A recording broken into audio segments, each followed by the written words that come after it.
श्री राम समर्थ भाग क्रमांक 105 अर्थात स्कंद क्रमांक 10 सुरू आहे आणि आजचा जो अध्याय आहे तो 7 आहे. श्रीराम जसं आपण माझा आवाज सर्वांना ऐकू येतो ना, एकदा प्लीज सांगाल का? ओके. श्रीराम जसं ही कथा आपण पाहिली, त्यांनी एक सुंदर लीला केली.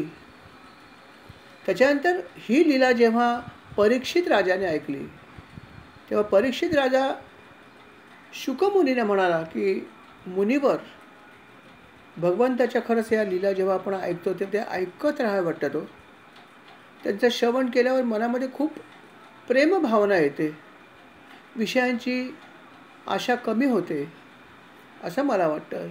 ते म्हणाले, नक्कीच राजा, भगवंताच्या ह्या सर्व कथांचं किंवा लीलांचं हे वैशिष्ट्य आहे की जेव्हा जेव्हा आपण हे ऐकतो तेव्हा ह्या श्रवण केल्यामुळे मनुष्याची प्रेमभावना नक्की वाढते, त्यांची विषयामधली गतीसुद्धा कमी होते, अंतःकरण शुद्ध होतं आणि भगवंताशी मैत्री असणाऱ्या किंवा भगवंताशी जवळीक असणाऱ्या भक्तांशी आपली मैत्री जडते. हे तर किती छान आहे. मैत्री काय आपली कोणाशी जडू शकते हो, वेगवेगळ्या कारणास्तव, परंतु ज्यांची भगवंताशी दोस्ती आहे, भगवंताचं ज्यांना प्रेम आहे, अशा लोकांविषयी आपल्या मनात प्रेम येणं हा फार महत्त्वाचा भाग आहे. आणि तो ह्या श्रवणामुळे घडतो. किती बघा, फक्त श्रवण केलं तर किती काय काय फळ मिळतं. याचं सामान्य गोष्ट आहे. एखादी गोष्ट ऐकणं ही तशी सामान्य गोष्ट. श्रवण काय, तुम्ही म्हणाल कथा ऐकलेलीच आहे, बरोबर आहे, पण तरी त्याचा प्रासादिकता किती आहे बघा. म्हणून श्रवण भक्तीला महत्त्व. आणि म्हणून राजा म्हणतोय मुनिवराने की मुनिवर, ही कथा ऐकल्यावरती माझ्या मनात हे सगळं झालेलं आहे. तेव्हा भगवंतानी तर बऱ्याच लीला केलेल्या आहेत, तेव्हा त्याही लीला आपण मला कथन करावे ही विनंती आपल्या चरणी आहे. अर्थात मुनिवर आनंदित झाले. मुनिवर म्हणाले, कथा जर तुला ऐकताना आनंद होतो तर मला सांगताना होत आहेस ना. मलाही कथा सांगताना अतिशय आनंद मिळतोय, कारण भगवंताच्या कथाच तशा आहेत. आणि मग शुकमुनीने पुढे सांगायला सुरुवात केली. शुकमुनी म्हणाले की भगवान श्रीकृष्णाचा अजून एक उत्सव त्यांनी केला. कूस बदलण्याचा एक उत्सव तिथे करायची पद्धत होती, तर तो कूस बदलण्याचा उत्सव त्यांनी तिथे करायचं ठरवलं. आणि त्याच दिवशी भगवंताचं जन्म नक्षत्रसुद्धा होतं. अर्थात साजरा करायचा ठरवल्यावरती गावातली सगळीच लोक तिथे येणार आलीच होती. सर्व स्त्रिया, सर्व पुरुष जमा झाले होते. मंगलवाद्य घरामध्ये वाजवत होती. अनेक प्रकारची सुंदर सुंदर गाणी लोक म्हणत होती. अनेक ब्राह्मण तिथे आले होते जे मंत्रघोष करत होते. यशोदेने पहिल्यांदा आपल्या या मुलाला अभिषेक केला. आलेल्या ब्राह्मणांच्या हातून सगळं तिने करून घेतलं. त्या सगळ्या गोष्टी झाल्यावर आलेल्या सर्व ब्राह्मणांचा आदर सत्कार केला. त्यांना अन्नदान केलंच केलं. आणि त्या अन्नदानाच्या जोडीला वस्त्र आणि इतरसुद्धा अनेक गोष्टी ज्या आहेत त्या आलेल्या सर्व ऋत्विजांना त्यांनी भेट म्हणून दिल्या आणि त्यांचं पूजन केलं. अर्थात त्यांचे आशीर्वादसुद्धा त्यांनी घेतले. आणि आशीर्वाद हेच पाहिजे होते की माझ्या बाळाचं रक्षण करा. अशा प्रकारे त्यांनी ह्या आपल्या लाडल्याच्या प्रित्यर्थ अनेक प्रकारच्या गोष्टी तिथे केल्या. आणि नंतर हे सगळं झाल्यानंतर अर्थात ह्या आपल्या बालकाला म्हणजेच भगवंताला झोप येत होती. आणि म्हणून तो झोपायला लागल्यावरती तिने त्याला उचललं यशोदेने आणि अंथरुणावर झोपवलं. थोड्या वेळाने जशी सामान्य मुलं कधी कधी मध्येच जागे होतात आणि रडायला लागतात, आणि अर्थात त्यावेळेस त्यांना काय करावं लागतं स्तनपान. तसं आपले भगवंतसुद्धा सामान्य रूपामध्येच होते. थोडा वेळ झोपल्यानंतर जागे झाले आणि अर्थात स्तनपान करायचं म्हणून रडायला लागले. त्यावेळेस यशोदा ही व्यग्र होती, कारण घरी हा जो काही उत्सव होता त्यासाठी अनेक गोप आणि गोपिका आल्या होत्या आणि त्यांचं स्वागत करणं हे जरुरी होतं. त्यामुळे तिला हे लक्षातच आलं नाही की आपला हा मुलगा रडतोय. त्याचं रडणं तिला ऐकूच आलं नाही, कारण कामामध्ये व्यग्र होती. तिची कल्पना होती की आता गाढ झोपलेला आहे, परंतु हा जागा झाला आणि रडायला लागला. तिला समजलं नाही. जसं इतर लहान मुलं करतात तसंच घडलं. जर योग्य वेळी जर त्याला योग्य गोष्ट नाही मिळेल तर लहान मुलं अर्थात आपले पाय झटकत असतात, रागारागाने आपटत असतात. भगवंतसुद्धा खाली झोपलेले होते.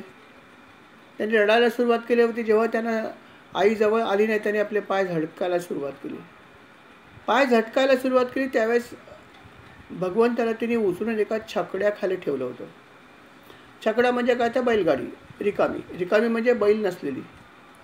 आणि त्या छकड्यामध्ये अनेक वस्तू ठेवलेल्या होत्या, कारण मोठा उत्सव चालू होता. आणि त्या उत्सवासाठी दूध, दही, अनेक पदार्थ त्याने त्या तिथे ठेवले होते की जे आता लागणार होते. एवढी पूजा करायची, एवढं काही करायचं म्हटल्यावर सगळ्या वस्तू लागणार म्हणून आणून ठेवल्या होत्या. त्या छकड्यामध्ये भरलेल्या होत्या आणि छकड्याच्या बाजूला ह्याला ठेवलं होतं. आणि भगवंताला राग आला आणि सामान्य बालकाप्रमाणे त्याने पाय झटकायला सुरुवात केली. आणि त्या पाय झटकताना एक जो पायाचा झटका आहे तो बाजूला असलेल्या छकड्याला लागला. इतकंसं छोटंसं बालक, काही दिवसांचा त्याचा जन्म होता, पण त्या कान्हाच्या पायांचा धक्का जेव्हा छकड्याला लागला, छकडा दुसऱ्या क्षणी उलटला. इतका प्रचंड बैलगाडी होती ती, पण ती बैलगाडी एका क्षणात उलटी झाली. आणि छकड्यावर ठेवलेले सगळे पदार्थ, अनेक प्रकारचे दही होतं, अनेक प्रकारचं दुग्ध होतं, लोणी होतं, काय नव्हतं, सगळे दुग्धजन्य पदार्थ ठेवले होते. ते सगळे पदार्थ आणि वर ठेवलेली सगळी भांडी खाली पडली आणि सर्व पदार्थ इतरस्त विखरून पडले. इतकंच नव्हे तर तो छकडा जो होता त्या छकड्याचे पाय तुटले, छकड्याचा कणा मोडला, छकडा तुटून खाली पडला आणि आवाज पण आला प्रचंड. आणि ही जेव्हा घटना घडली तेव्हा उत्सवासाठी आलेले सगळेच लोक, अनेक स्त्रिया, अनेक गोपी, गोप, नंद, रोहिणी आणि यशोदा हे सगळं बघून घाबरून गेल्या. ते म्हणाले असं कसं घडलं, एवढा मोठा छकडा असा कसा पडला, असा कसा तुटून पडला, नुसता पडलेला नाही, पडला असं तरी गोष्ट वेगळी, पण हा त्याचे तुकडे तुकडे झालेत, हे कसं घडलं, हा काय वाऱ्याने हलणारा भाग नाही आहे, मग ह्याचे इतके तुकडे होऊन हा पडला कसा काय, सगळे पदार्थ इतस्ततः झाले, कसं घडलं, कोणी केलं, काय झालं, समजायला मार्ग नाही. प्रत्येकजण चर्चा करत होते की छकडा कसा पडला, छकडा कसा पडला, काय झालं, काय नाही झालं. चौकशी केली. अर्थात त्या छकड्याकडे लक्ष असण्याच्या कोण होतं त्यावेळेस, जेव्हा छकडा उलटला त्यावेळेस स्वतः यशोदा माता आणि हे गोपी तर सगळ्या कामात व्यग्र होता, परंतु काही मुलं होती ती तिथे खेळत होती याच्या आसपास. तेव्हा त्यांनी त्या मुलांना विचारलं, अरे मुलांना हे सांगा की हा छकडा जो आहे तो उलटला कसं काय, तुम्ही तिथे बाजूला खेळत होतात ना या कन्हैयाच्या बाजूला, तेव्हा काय झालं सांगू शकाल का. मुलांनी लगेच उत्तर दिलं, हो आम्ही बघितलंय काय झालं ते, पण सांगा काय झालं, कसं झालं, वारा आला का, इतका कसा वारा आला प्रचंड. ते म्हणले नाही वारा विरा काय आला नाही बाबा. मग काय घडलं, नाही या मुलांनी कन्हैयाने एक लाथ मारली, लाथा मारतोच आहे मगातपासून तो राग आला म्हणून, एक लाथ मारली आणि ती लाथ छकड्याला लागली आणि छकडा खाली पडला आणि छकडा पडल्यावर त्याचे तुकडे झाले. तुकडे झाल्यावर सगळ्या गोष्टी इतस्ततः पसरल्या. अगदी निरागसपणे मुलांनी सांगितलं, मुलांनी निरागसपणे सत्य सांगितलं आणि गोपांनी आणि गोपिकांनी फक्त ऐकलं, पण त्याच्यावर विश्वास ठेवला नाही. कारण कसा विश्वास ठेवावा, दोन गोष्टी, एक म्हणजे त्यांनी जे सांगितलं की ह्याच बालकाने एक लाथ मारली आणि त्यामुळे छकडा, कसं शक्य आहे, 10, 12, 15 दिवसाचं ते छोटंसं मूल, कुठे तो आवाढव्य छकडा, आणि याच्या पायाने हा उलटू शकतो का, अशक्य. हा एक भाग झाला. आणि दुसरी गोष्ट म्हणजे काय, त्यातूनही विश्वास ठेवायला एक वेळ हरकत नाही, परंतु सांगणारी मुलांचा काय भरोसा करायचा, मुलं काय सांगतील त्यांचा काय भरोसा करू शकतो की, लहान आहे त्याला कुठे काय समजते. आम्ही आपलं विचारलं की बाजूला आहेत म्हणून, मुलांची बडबड असते तसं हे बडबडच केली, काहीतरी सांगायचं म्हणून सांगितलं. त्यामुळे विश्वास ठेवायचा प्रश्न येतच नाही. त्यामुळे जरी खरं उत्तर मुलांनी दिलं असलं तरी पण गोपिकांनी, नंदानी, यशोदेनी याच्यावरती अजिबात विश्वास ठेवला नाही. कारण एक सामान्य मुलगा आपल्या पायाने कसा छकडा उलटवू शकेल हे तर बरोबरच आहे. सामान्य मानल्यावर असं होणारच. आणि म्हणून हा छकडा उलटला. ही सुद्धा एक लीला भगवंतांनी केली, पण ती लीला भगवंतांनी केली किंवा आपला मुलगा भगवंत आहे तिला वाटलंच नाही, किंवा कुठल्याही गोपाला किंवा गोपिकेला हे वाटलं नाही की हे भगवंत असावेत. अर्थात हे जे काही आहे हे संपूर्ण भागवतामध्ये असंच आहे की पुतनेची लीला केली, पुतनेचा उद्धार केला, तेव्हाही असंच वाटलं. प्रत्यक्ष भगवंत तिच्या छातीवर होते तरी पण त्यांना असं वाटलं की भगवंत करू शकत नाही, कारण ते भगवंतच नाही आहेत पहिली गोष्ट म्हणजे. त्यामुळे हे देवाने केलेलं आहे. छकडा तुटून कसं पडला याचं तर काही उत्तर मिळालं नाही, पण काहीतरी घडलं असेल. पण नक्कीच हा मुलगा करू शकत नाही याची त्यांना खात्री होती. मग यशोदेला असं वाटलं की असंही होऊ शकतं, हा असा मग तुटला कसा काय, पडला कसा काय. यशोदेने वेगळा अँगलने विचार केला. आई होती ना, तिला वाटलं ग्रहांचा कोप झाला, आणि ग्रह जर कोपले तर काय होऊ शकतं, याचे ग्रह कसे खराब असतील मला माहीत नाही काय बाबा.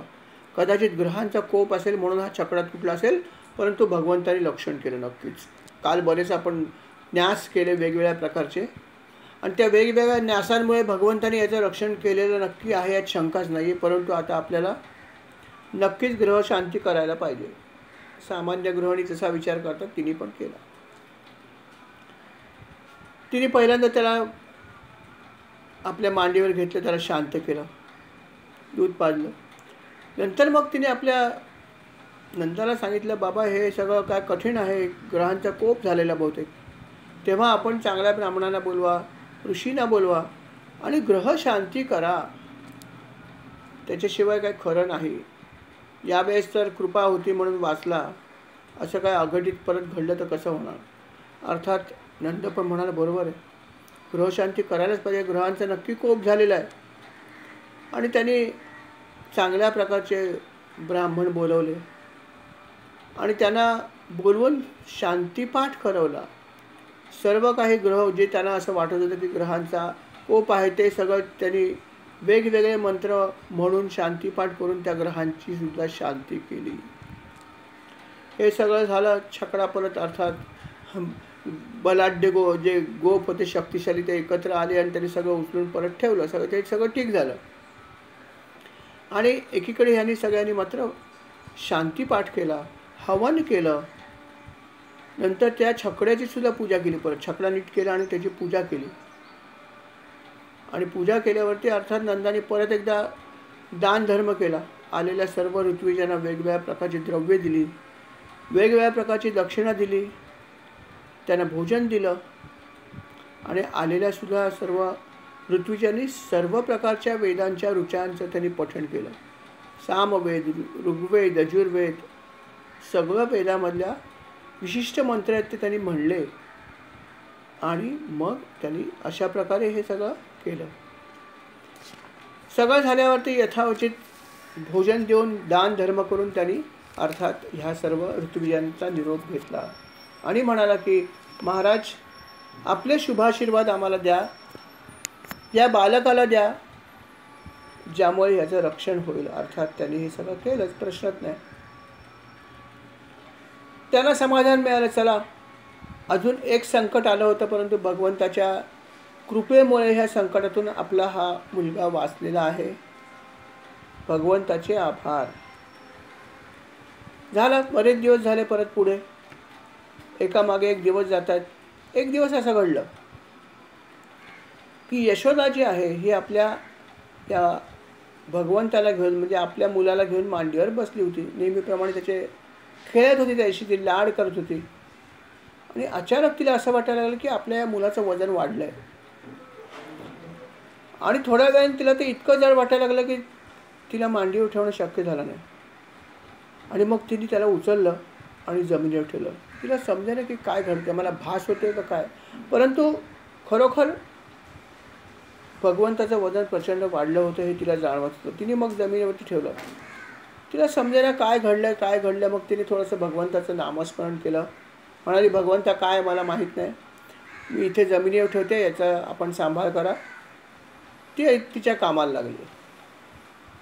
ती तिचं काम करते आणि अर्थात भगवंताला तिने जमिनीवर उचलून ठेवलं होतं. म्हणली थोडीशी कामं करून येऊया, परत बघूया काय करायचं थोड्या वेळाने. अशा प्रकारे ती घरात गेली. पण ती घरात निघून गेली. भगवंत एकटे होते, बाहेर खेळत होते. आणि कंसाचा एक दैत्य, ज्याने आता आपल्या अंगावर ही कामगिरी घेतली होती, कारण पुतनेचा वध झाला होता, पुतनेचा उद्धार झाला होता, आणि म्हणून तो म्हणाला की आता हे काम मी करतो. त्याचं नाव होतं तृणावर्त. तृणावर्त नावाचा अर्थात हा दैत्य होता. अर्थात सगळेच दैत्य, सगळेच राक्षस आहेत, त्यांच्याकडे मायावी शक्ती असतेच. आणि कंसाने त्याने हे सांगितलंच होतं की जे मी तुम्हाला काम सांगितलं ते काम करत असताना तुम्हाला हव्या त्या प्रकारचं रूप धारण करू शकता, हव्या त्या प्रकारे तुम्ही कसंही करा, फक्त मला यश हवं आहे. मी सांगितलेली गोष्ट कुठल्याही प्रकारे करा. ये न के न प्रकारे न, माझा त्याला कुठलाही विरोध नाही, कुठलीही आचारसंहिता तुम्हाला नाही की अशा प्रकारेच करा, वाम वाम वाम, काय नाही. सगळ्यांचा नाश केला तरी माझं काय म्हणणं नाही, फक्त माझा शत्रू मेला पाहिजे हे लक्षात ठेवा. बाकी त्याच्याबरोबर अनेक लोक मेले तरी चालतील. आपण काय म्हणतो की जेव्हा एखाद्या शत्रूबरोबर जेव्हा आपलं थोडंसं जेव्हा फायटिंग होते, जशी पाकिस्तानबरोबर आपल्या अधूनमधून होते, आपण काय करतो की त्यांच्या टेररिस्ट कॅम्पवर हल्ला करतो, पण नागरिकांवरती बॉम्बफेक करत नाही. कारण काय की नागरिकांशी आपलं काय वैर नाही, पण तो ज्यांनी आपलं वाकडं केलं त्यांच्यावर आपण करतो, हे बरोबर आहे. परंतु या ठिकाणी कंसाने असं नव्हतं सांगितलं. कंस म्हणाला तुम्ही जा आणि माझ्या शत्रूचा नायनाट करण्यासाठी सर्वांना मारलं तरी माझी हरकत नाही. एक्झॅक्टली रिव्हर्स त्यांनी ऑर्डर दिली होती. कुठलेही धर्म पाळला नव्हता. सगळ्यांचा वध केला तरी चालेल, निरपराध लोक मारली तरी चालतील, फक्त त्याच्या जोडीला ही सगळी बालकं मेली पाहिजेत हे लक्षात ठेवा, अशी आज्ञा दिली होती. आणि हवं ते रूप धारण करा. दैत्यांना काय हे हवंच होतं. यथावकाश तो या ठिकाणी पोचला, गोकुळात पोचला, आणि त्यांनी विचार केला की आता आपण मायावी रूप धारण करायला पाहिजे. त्यांनी विचार केला की आपण वावटळीचं रूप धारण करूया, आणि एका प्रचंड वावटळीचं रूप त्यांनी धारण केलं. आणि वावटळीचं रूप धारण करून तो गोकुळावरती चालून आला. जेव्हा जेव्हा वादळ होतं किंवा वावटळ येते तेव्हा आपण बघतो, कधी कधी आपण सुद्धा ह्याचा अनुभव करतो. थोडाफार असं होतं की भयंकर जोराचा सोसाट्याचा वारा येतो, विशेषतः पावसाळ्यात. सोसाट्याचा वारा येतो, सगळ्या गोष्टी उडायला लागतात, पडायला लागतात, मेघगर्जना होतात, लाईट नेहमीप्रमाणे जातात, रात्रीची वेळ असेल तर विशेषतः, आणि कधी कधी पाऊस पडायला लागतो, भयानक वातावरण निर्मिती होते, विजा चमकायला लागतात, आणि मनुष्य घाबरून जातो, बाहेर जात नाही. नको नको नको नको, वावटळ आलेली आहे, वादळ आलेलं आहे असं म्हणून कोणी बाहेर जात नाही. तरी इतकं प्रचंड नसतं. परंतु या ठिकाणी तर प्रत्यक्ष या दैत्याने ठरवून वादळ निर्माण केलं होतं. तो स्वतःच वावटळीच्या रूपात आला होता. आणि तो जेव्हा वावटळीच्या रूपामध्ये आला तेव्हा त्याच्या येण्याने जी वावटळ निर्माण झाली त्यामुळे सर्वत्र धूळच धूळ, धुळीचं वावटळ आलं असं म्हणलं तर हरकत नाही. इतकी धूळ उडाली की गोकुळामध्ये कोणाला काहीच दिसेना. आणि त्या धुळीला बघून सर्व लोकांनी डोळे बंद करून घेतले. जो मनुष्य डोळे उघडेल त्याचे डोळे धुळीने भरून जाणार, आणि म्हणून लोकांनी डोळे बंद केले. ज्याने उघडे ठेवले त्यांच्या डोळ्यात संपूर्ण धूळ गेली. सर्वत्र धूळच धूळ, काहीही दिसत नव्हते. सगळीकडे प्रचंड आवाज येतो, कारण वारा जोरामध्ये होता, वावटळ होती ना, त्यामुळे त्याला फोर्स होता. त्यामुळे प्रचंड वारा सुटला आणि त्याच्याबरोबर प्रचंड धूळ सर्वत्र उडते आहे. संपूर्ण गोकुळ जे आहे ते धुळीने माखून गेले नव्हे, धूळ इतकी मोठ्या प्रमाणात निर्माण झाली की त्या धुळीने काहीच दिसेना, अंधार पडला. इतकी प्रचंड धूळ निर्माण झाली, कारण त्याची माया होती. यशोदेला हे जेव्हा वावटळ सुरू झालं, अर्थात तिला आठवण झाली, अरे आपला मुलगा आपण ठेवला इथेच आहे, जवळच अंगणात आहे, पण आता इथे वावटळ निर्माण झाली, अंधार पडतोय, आपण आपल्या मुलाला घेऊन येऊया आतमध्ये, म्हणून ती गेली आणि बघते तो काय, तिचा मुलगा तिथे नव्हता. कुठे गेला समजायला मार्गाने, शोधावं म्हणलं तर सगळीकडे अंधार, सगळीकडे धूळच धूळ, काहीच दिसत नाही. अर्थात तिला समजेना काय करावं, कुठे शोधावं समजेना, ती अर्थात रडायला लागली.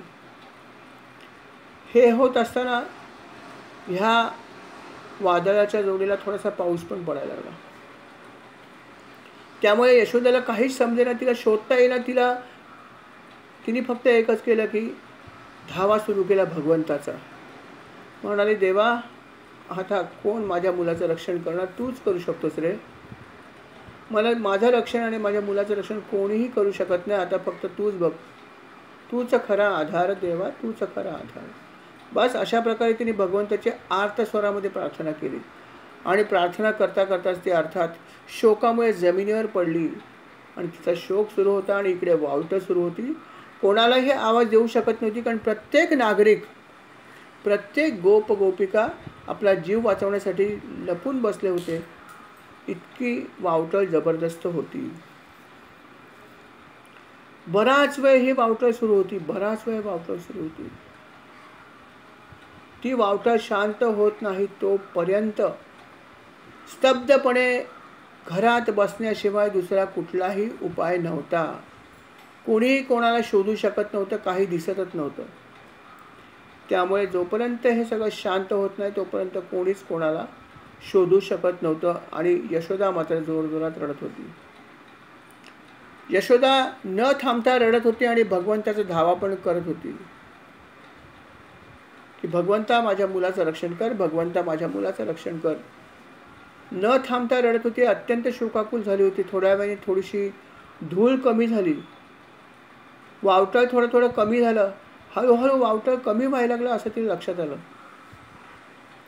आणि मग वावटळ कमी झाल्यावरती इतर ज्या गोपिका होत्या त्यांनाही यशोदेचा आवाज ऐकू यायला लागला, कारण वावटळीचा आवाज कमी झाला होता. त्याने बघितलं तर यशोदा माताजी आहे ती धरणीवरती झोपून रडते.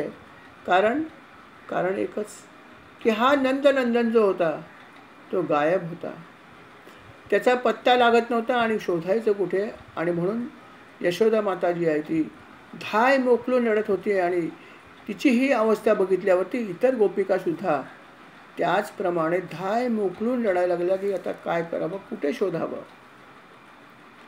ही अवस्था या सर्व गोपिकांची झाली. आणि इथे काय घडलं, हा जो राक्षस होता, हा जो दैत्य होता तृणावर्त, हा तृणावर्ताने अर्थात वावटळीचं रूप घेतलं होतं. जमिनीने आला होता, सर्वत्र हाहाकार त्यांनी निर्माण केला, सर्वत्र काळोख निर्माण केला, सर्वत्र आवाज निर्माण केला, सर्वांना भयभीत केलं, सर्वांना एक प्रकारे थोड्या काळासाठी आंधळच त्यांनी बनवलं. आणि मग त्यांनी काय केलं असेल तर या बालकांना म्हणजे भगवंताला म्हणजे श्रीकृष्णाला तो उडवून आकाशामध्ये घेऊन गेला. अर्थात एका छोट्याशा बालकाला न्यायला त्याला काय मोठी गोष्ट आहे. त्यांनी क्षणामध्ये ह्या भगवंताला उचललं आणि आपल्या अंगावर घेतला आणि तो आकाशात निघून गेला. वावटळीसमोर विचार केला तर एका छोट्या बालकाची काय कथा आहे.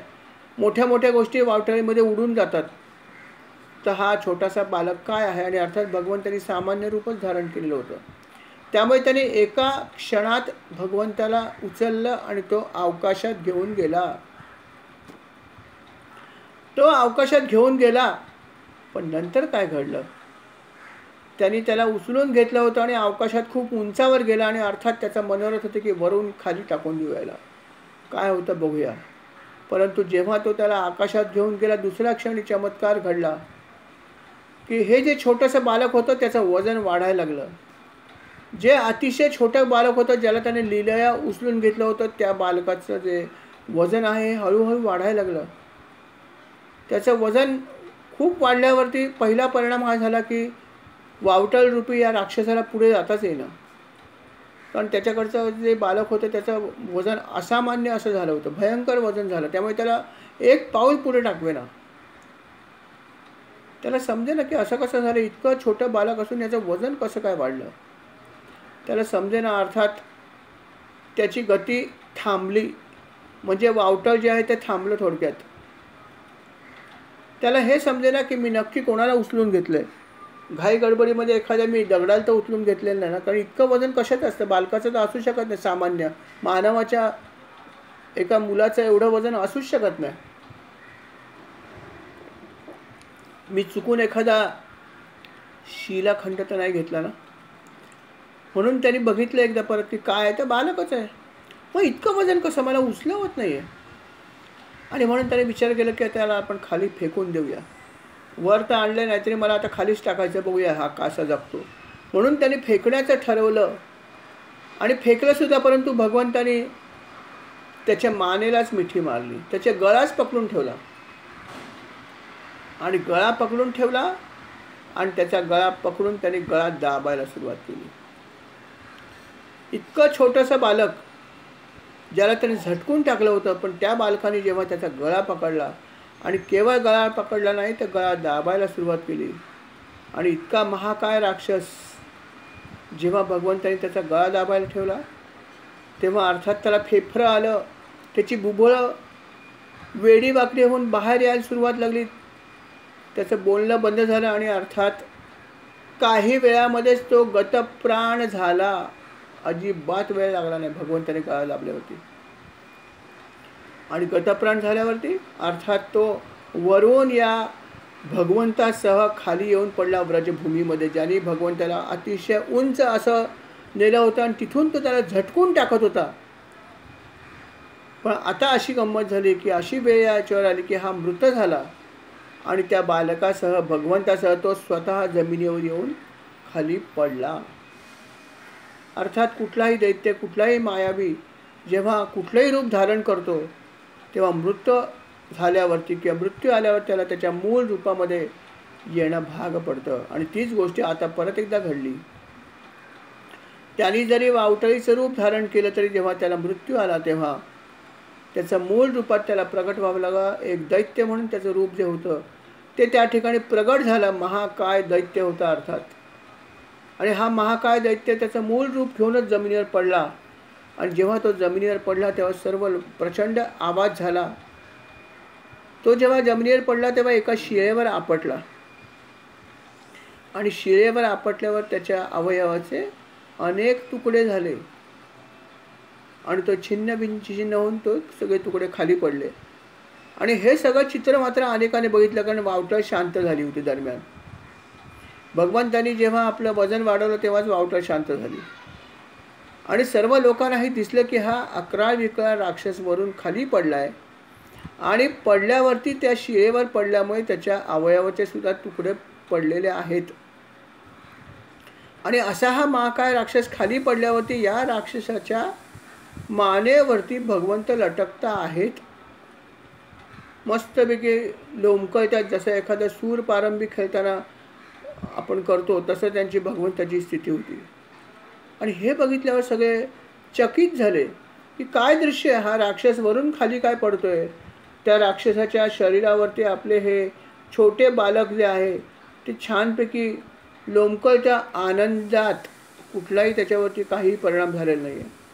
चकित झाले की काय चाललंय, काय समजायला मार्ग नाही. सर्वच गोप गोपिका जमा झाल्या. नंद आणि यशोदाही अर्थात तिथेच होती. त्यांनी विचार केला नंतरचं नंतर बघू, पहिल्या या बालकाला आपल्या ताब्यात घेऊया. धावत धावत पुढे गेले. दैत्य तर खाली मरून पडला होता आणि त्याच्या मानेला लटकत होते आपले भगवंत. गोप गोपिका लगेच पुढे गेले आणि अर्थात त्याला उचलून घेतलं आणि आपल्या मातेकडे आणून दिलं. हे बघितल्यावरती मातेला काय बोलावं समजेच ना. ती म्हणे काय हे आश्चर्य, मला खरंच आश्चर्य वाटतं. किती अद्भुत घटना आहे की या महाकाय राक्षसाने माझ्या या छोट्याशा मुलाला उचलून नेलं होतं आकाशामध्ये. आणि घडलं अकृत की राक्षसाला मृत्यू आला, राक्षस जमिनीवर पडला, त्याच्या अंगावर असलेल्या माझ्या या मुलाला काहीही झालं नाही.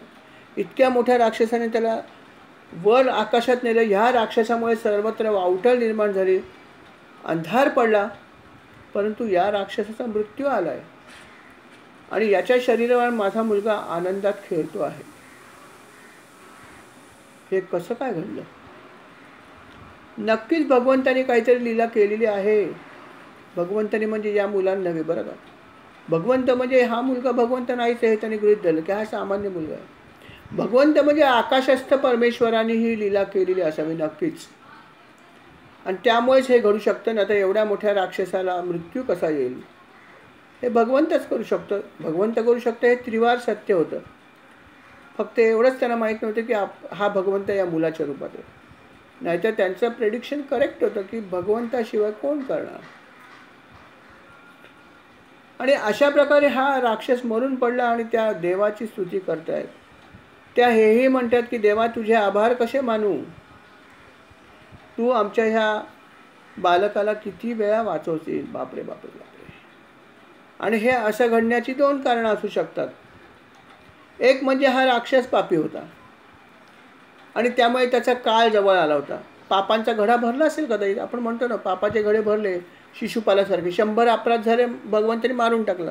हे जसं आपण एरवीही म्हणतो, थांब थांब त्याचे पापाचे भरतील घडे आणि मग त्याला होईल काय व्हायचं ते आपण असं म्हणतो ना कधी कधी.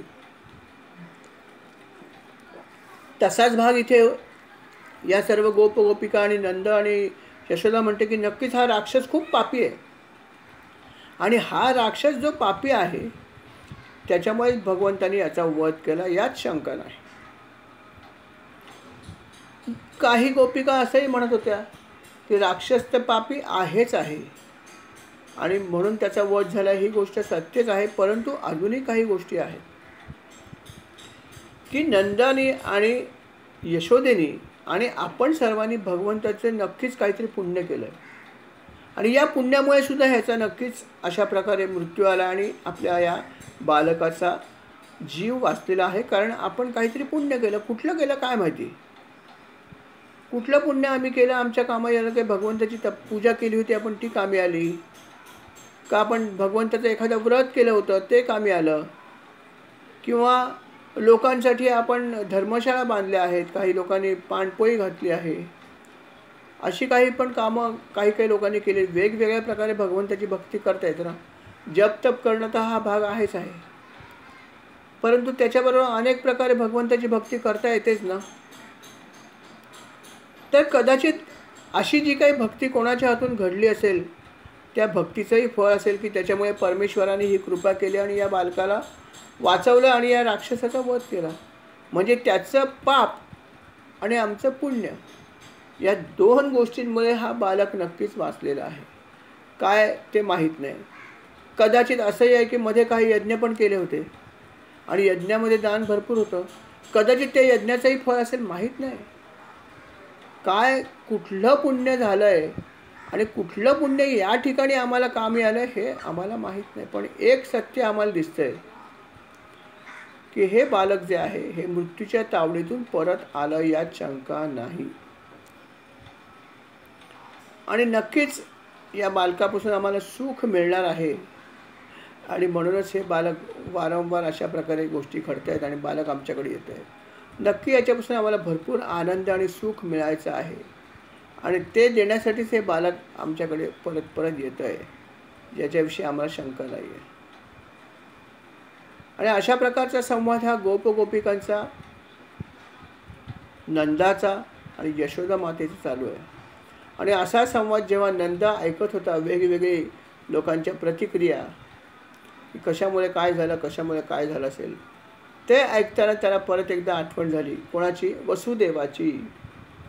तो म्हणाला जे काय घडलं ते ठीक आहे, परंतु एक नक्की आहे की वसुदेव म्हणाले होते मला पहिल्यांदाच, बाबा रे कर भरून झालास, आता तू परत जा गोकुळामध्ये. जरी तू माझा मित्र असलास, तुझी खूप इच्छा आहे मला भेटायची, तुझी खूप इच्छा आहे माझा सहवास घ्यायची, माझी पण इच्छा आहे, तरीसुद्धा तू इथून परत जा. कारण सध्याचा काळ फार खराब आहे. कंस हा वाट बघतोय कोणाची काय चूक होते आणि त्याने अशा प्रकारची आज्ञा काही असुरांना दिली आहे की लहान बालकांचा वध करा. आणि मला या ठिकाणीच अनेक अपशकुन येत आहेत असं वसुदेव तेव्हा पण नंदाला म्हणाले होते आणि म्हणून म्हणाले तू त्वरेने परत जा, हा सल्ला दिलेला होता वासुदेवानी नंदाला. आणि तो सल्ला शिरोधार्थ मानूनच ते आले आणि वेशीशी आले असतानाच त्यांना एक घटना दिसली किंवा समजली, ती म्हणजे पुतनेच्या उद्धाराची. ती ऐकल्यावरच ते म्हणाले खरोखर वसुदेवांना काय शक्ती आहे माहीत नाही. आणि आता ही दुसरी घटना घडली. एकदा शकट पडलं किंवा शकट तुटलं, काय घडलं माहीत नाही, पण एवढा मोठा शकट तुटलं, सगळं अस्ताव्यस्त झालं, पण बालक सुरक्षित आहे, बालकाला काय झालं नाही. आणि आता ही दुसरी घटना घडली. काय घडली तर हे अशा प्रकारे हा राक्षस आहे तृणावर्त नावाचा, या राक्षसाचा मृत्यू झालेला आहे आणि माझा बालक, माझं मूल हे सुखरूप आहे. हा अजून एक चमत्कार घडला आहे. खरोखर अशा अनेक गोष्टी घडत आहेत. आणि वसुदेव म्हणला ते त्रिवार सत्य आहे की वेळ जरा खराबच आलेली आहे, यात शंका नाही आहे. हे सगळं त्याला परत एकदा वसुदेवाचं सगळं बोलणं आठवलं. दरम्यान यशोदेने पहिलं काम काय केलं असेल तर आपल्या मुलाला जवळ घेतलं, मांडीवर घेतलं आणि पहिलं त्याला प्रेमाने दुग्धपान केलं. आणि भगवंत पण अर्थात अतिशय आनंदामध्ये जणू काही घडलंच नाही अशा प्रकारे छान हसत हसत दुग्धपान करत होते. त्यांचं मुख जे आहे ते यशोदा कुरवाळत होती, तिलाही आनंद मिळत होता की भगवंत दुग्धपान करतायत. ते पण आईकडे बघत होते. आणि अचानकपणे दुग्धपान करता करताच त्याने मध्येच आपलं मुख बाहेर काढलं आणि एक जांभई दिली. भगवंतानी एक जांभई दिली आणि त्यावेळेस ती त्यांच्या मुखाकडे बघतच होती कौतुकाने. त्यामुळे तिने त्याच्या मुखात बघितलं तर आपल्या या लहान मुलाच्या, या भगवंताच्या मुखामध्ये तिला संपूर्ण विश्व दिसलं. आकाश, अंतरिक्ष, ज्योतिर्मंडल, दिशा, सूर्य, चंद्र, अग्नी, वायू, समुद्र, सगळे द्वीप, पर्वत, नद्या, वने, सगळं चराचरातल्या सगळ्या गोष्टी त्याला या मुखामध्ये त्याचं दर्शन तिला घडलं. आणि हे सगळं जेव्हा आपल्या या बालकाच्या, आपल्या पुत्राच्या मुखामध्ये जेव्हा तिने बघितलं स्पष्टपणे, तेव्हा ती डोळे फाडून बघतच राहिली की हे मी काय बघते. माझ्या या एका सामान्य मुलाच्या मुखामध्ये सगळं जग मला दिसलं, स्पष्टपणे दिसलंय. हे काय आहे असं तिने बघितलं. तिच्या मनात विचार आला आणि क्षणभरात ती कापायला लागली, थरथर थरथर कापायला लागली. तिला समजेना हे माझं बघते हे खरं आहे की फास आहे, परंतु ते तिला स्पष्टपणे दिसत होतं. तिला ते बघवेना शेवटी, कारण तिचा विश्वास बसत नव्हता की असं काही होऊ शकतं. तिने आपले डोळे बंद करून घेतले आणि अर्थात बंद केलं तेव्हाच तिला थोडंसं बरं वाटलं. कारण ही जी लीला होती त्या लीलेमध्ये पहिल्यांदा भगवंताने तिला एक प्रकारे इशारा केला होता की आई गं, मी सामान्य नाही, मी असामान्य भगवंतच आहे, हे सांगण्याचाच भगवंताने प्रयत्न केला होता. परंतु त्यातून यशोदा मातेला काहीही बोध झाला नाही. किंबहुना ती थोडीशी घाबरलीच की मला जे काही दिसतं ते माझ्या डोळ्याला नक्कीच काहीतरी भ्रम झालेला आहे आणि म्हणून मला हे असं दिसतंय असं तिला वाटायला लागलं. आणि म्हणून तिने डोळे चक्क बंद करून घेतले. अर्थात दृश्य दिसायचं बंद झालं. जेव्हा डोळे उघडले तेव्हा दृश्य दिसायचं बंद झालं, तर तिला आपला मुलगा सामान्यच आहे असं लक्षात आलं. परंतु हे सगळं जेव्हा तिने बघितलं तेव्हा ती म्हणली बाबा हे काही खरं दिसत नाही आहे, माझ्या डोळ्यांना कदाचित भ्रम झाला असेल, ठीक आहे, परंतु माझ्या मुलांवरती जी संकट आली त्याचं काय. एकामागे एक संकट येत आहेत. पूतना राक्षसीन काय येते, मारण्याचा प्रयत्न काय करते, तिचाच मृत्यू काय होतोय, छकडा काय उलटतोय, सगळं तुटून पडतोय. माझा कन्हैया सुरक्षित आहे. हा राक्षस काय येतोय, सगळ्या गोकुळामध्ये हाहाकार माजवून गेला, परंतु माझा हे बालक जे आहे ते सुखरूप आहे, त्याच्याच अंगावरती शांतपणे खेळते. काय घडतंय कल्पना नाही, पण अघटित घडतं एवढं निश्चित.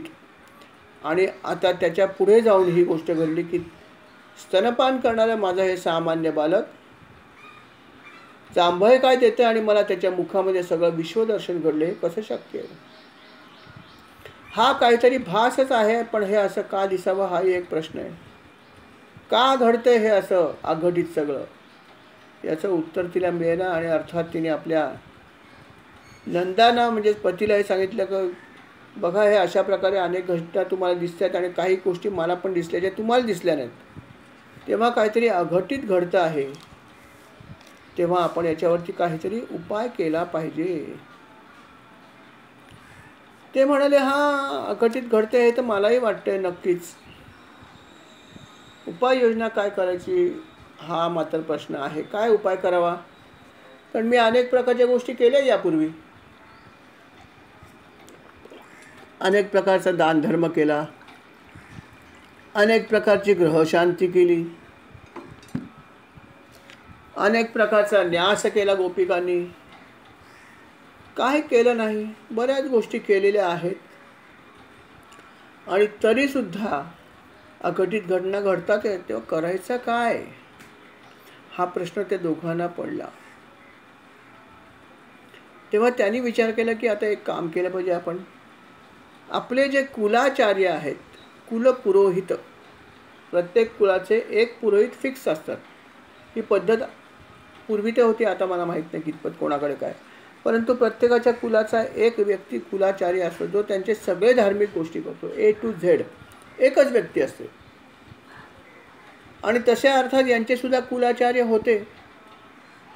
त्यांचं नाव होतं गर्गाचार्य. गर्ग हे नाव, आचार्य गर्गाचार्य. त्यांनी ह्या आपल्या कुलाचार्याला बोलवलं. निरोप पाठवायला म्हणाले, महाराज जरा आपण आलात तर बरं होईल, आपल्याशी विचार विनिमय मला करायचा आहे, तेव्हा आपण वेळात वेळ काढून जरूर इथे यावं.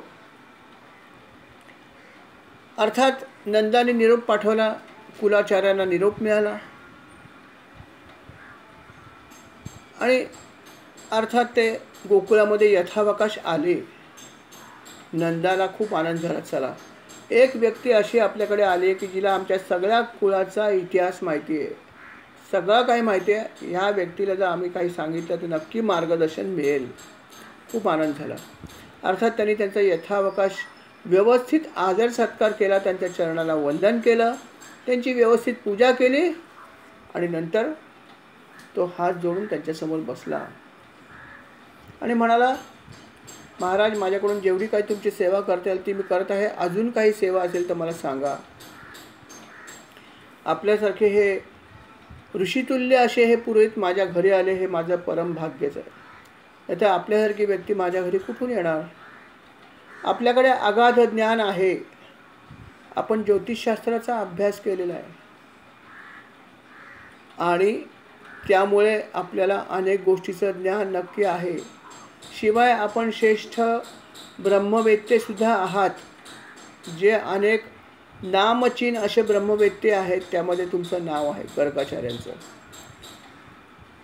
आणि म्हणून माझी आपल्याला एक विनंती आहे की मला या संदर्भात आपण मार्गदर्शन करावं की माझी ही जी 2 मुलं आहेत, अर्थात 2 म्हणल्यावरती कृष्ण आणि बलराम 2 झाली, तर या संदर्भामध्ये तुम्ही मला काहीतरी मार्गदर्शन करावं. आणि मला असं वाटतं की यांचा नामकरण संस्कारसुद्धा आम्ही केला नाही अजून, तोही करायला पाहिजे असं मला वाटतं.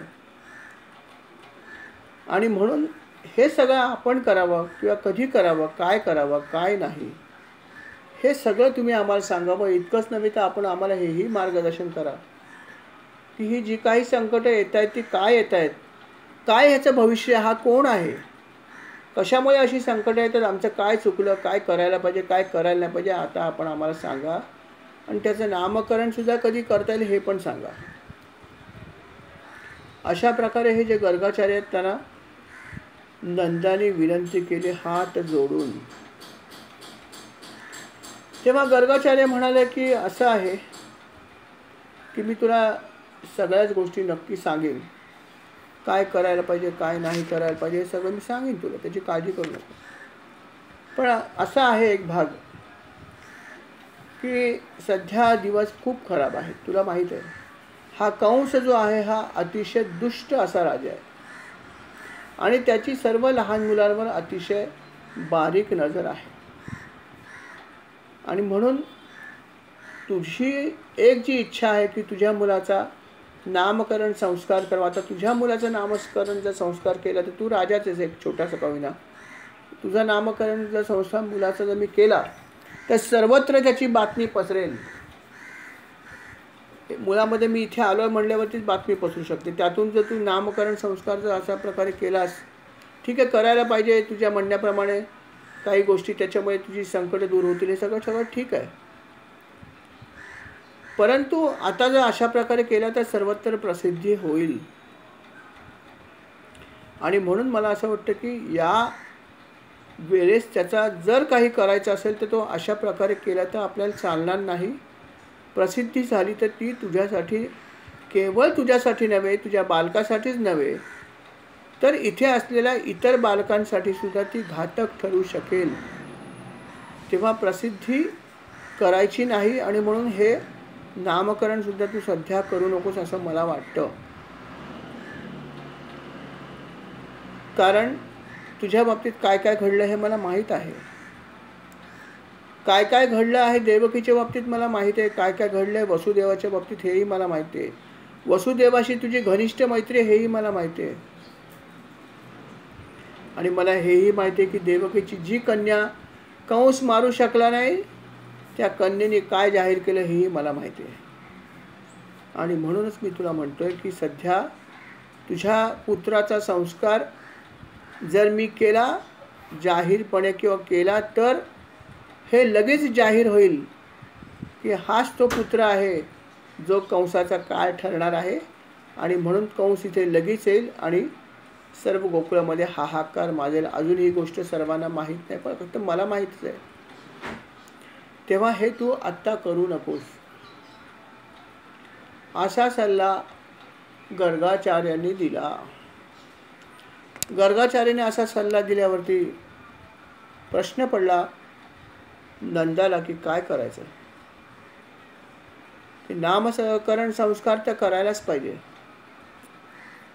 ती करायची वेळ पण आलेली आहे. आणि अर्थात गर्गाचार्य हे महाभविष्यवेत्ते सुद्धा आहेत.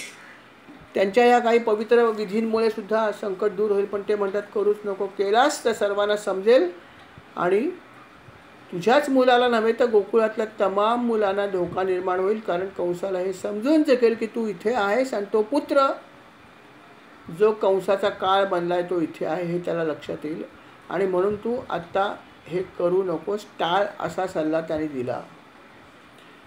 तेव्हा त्यांनी विचार केला आणि तो म्हणाला महाराज तुम्ही सांगितलेला सल्ला अतिशय बरोबर आणि याच्यात शंका नाही आहे की जर आपण अशा प्रकारे जर केलं तर समजेल सर्वत्र. परंतु मला हे करायचं आहे कारण करणं अनिवार्य आहे. तेव्हा आपण मला असा उपाय सांगा की हे कर्म व्हावं जरूर परंतु कोणाला समजेल नाही असं कसं करता येईल. तेव्हा गर्गाचार्य म्हणाले ठीक आहे हे आपण नक्कीच करूया प्रसिद्धी न देता. आणि प्रसिद्धी न घेता हे कसं करायचं ते मी तुला सांगतो.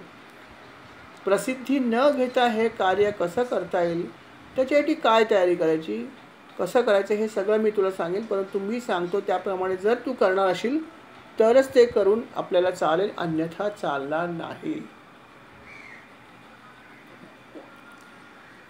नंद म्हणाला महाराज आपल्या सगळ्या अटी मान्य आहेत कारण आपण आमचे हितचिंतकच आहात. किंबहुना आपल्या सल्ल्याने जे काय होणार ते होणार आहे. आता आम्हाला तर काही सुचत नाही काय करायचं. तेव्हा आपला सल्ला शिरोधार्य आहे. आपण जसं म्हणाल ज्या पद्धतीने म्हणाल ज्या दिवशी म्हणाल ज्या प्रकारे म्हणाल त्या प्रकारे मी हे सगळं करायला तयार आहे. फक्त आपण आज्ञा द्यावी, आपण सुचवावं कधी करावं आणि काय करावं. त्याच्यावरती अर्थात गर्गाचार्याने तो सल्ला दिला.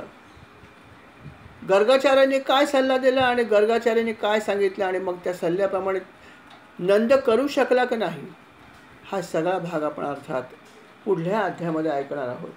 पुढल्या अध्यायामध्ये जो सल्ला गर्गाचार्याने दिला त्या सल्ल्याप्रमाणे ते काय काय करू शकले, काय काय करू शकले नाही, हा सगळा भाग अर्थात पुढल्या अध्यायामध्ये येणार आहे. या ठिकाणी आपण आजच्या सेवेला स्वल्पविराम देऊया.